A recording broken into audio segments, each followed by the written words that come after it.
I think the one defining word that I see out of all this is collaboration.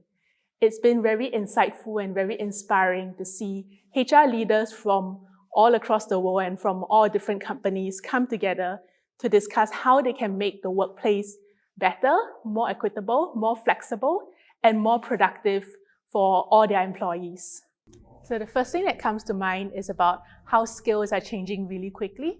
Our data shows that skills have changed by over 25% for the same job over the past 5 years and are likely to change by about 40% when we get to 2025.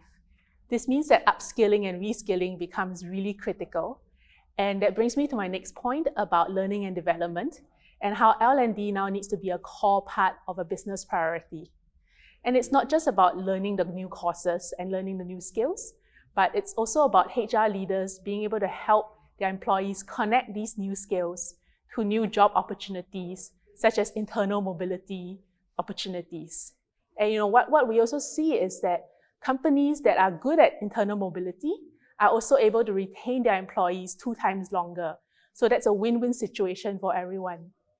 Last but not least, I think gender equality is something that should be top of mind, because what our data tells us is that women are still facing barriers and they're still facing challenges at all levels in the companies. So there are many, many different ways of creating gender parity, but 3 of them come to mind. The first one is about flexible work options.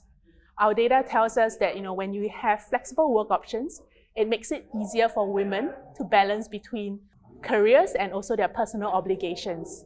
In fact, we see that over 70% of women would like to have remote work options, but they're also concerned about the stigma that comes along with it.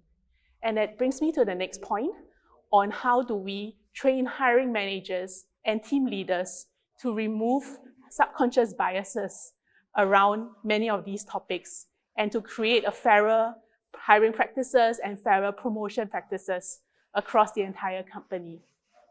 Last but not least is about mentorship and support. So current leaders, both male and female alike, need to be able to support their current leaders and need to be able to support their women in order to create more opportunities for them and to level the playing field. So to me, I think the key word here I've taken away is collaboration. It's been so inspiring to see all the different HR leaders come together and discuss the ways in which they can learn the best practices from each other and to work together to build a great future of work.